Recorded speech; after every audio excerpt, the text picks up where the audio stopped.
The Nostradamus is in dadgad tuning. Let's get in tune first of all. Take your first string, tune it down to D. Second string down to A. Now strings 3 and 4 stay the same, so that third string should be G, fourth string D, and in fact the fifth string too stays on A, but the sixth comes down to D.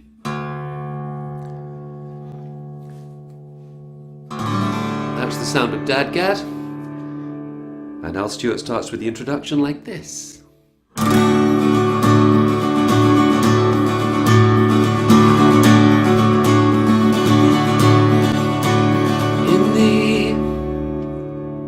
All on one chord, you want the third string at the 11th fret, fourth string at the 12th fret.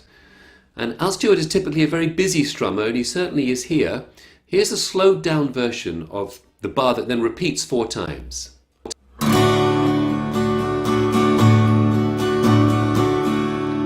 So it's down, and the very first down we hear is a spread out down, and then down, up, down, up, down, up, down, up, down, up, down, up, down, up. I'm going to give you the rhythm, but then we're going to talk about the accents where he stresses the down strum. The rhythm is 1 and a 2 E and a 3 E and a 4 E and a...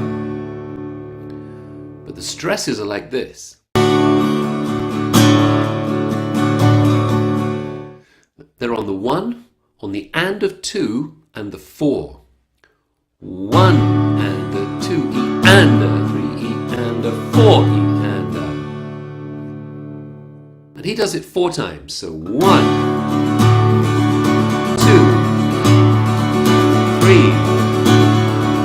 4. In the... And that strum pattern and the chord continues through bars 3 and 4 as the verse begins. East, the wind is... That was 2 bars of it, and then on blowing we change chord for the first time. Bring the shape that you've got down to fret 6 and 7 of the 3rd and 4th strings and add the first string at the 7th fret. 2 bars of that chord in the same strum pattern. Blowing the...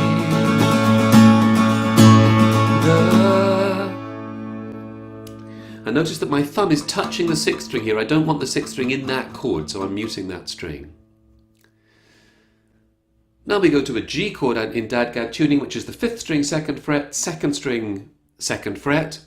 And again, I'm muting the 6th string, although it won't be too bad if you do get the 6th string here. 2 bars of that chord. Bones across the... And the home chord of D, which is 3rd string, 2nd fret, 4th string, 4th fret. And at the end of this bar, on 4 E and a, he lifts the 4th string off, but it's not important if you don't. Otherwise, it's the same pattern. C. So 1, 2, 3, 4, with that finger coming off if you want to get it just like him, and then put it back on for the 2nd bar. So that's bars 9 and 10 with the finger coming off on the 4th beat of bar 9. 2, 3, 4, 1, 2, 3, 4. And now that sequence repeats. You go back to bar 3 and repeat it. Since will fill the morning and it's bright, bring out to me.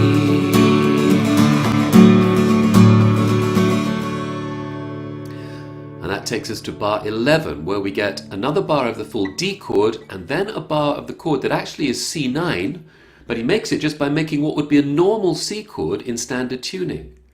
So we're going to go bar of the normal D chord to a bar of a C shape.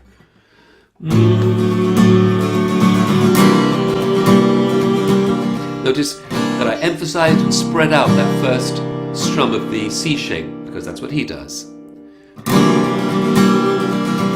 And I'm muting the 6th string on that chord too. And now 2 bars that go back to the normal D shape, the 2-finger D shape. We're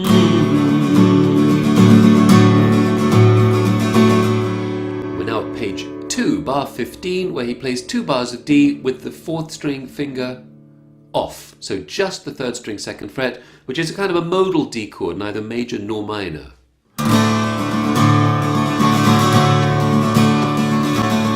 Experiment with moving between the sound hole and the bridge to get an interesting effect on this chord.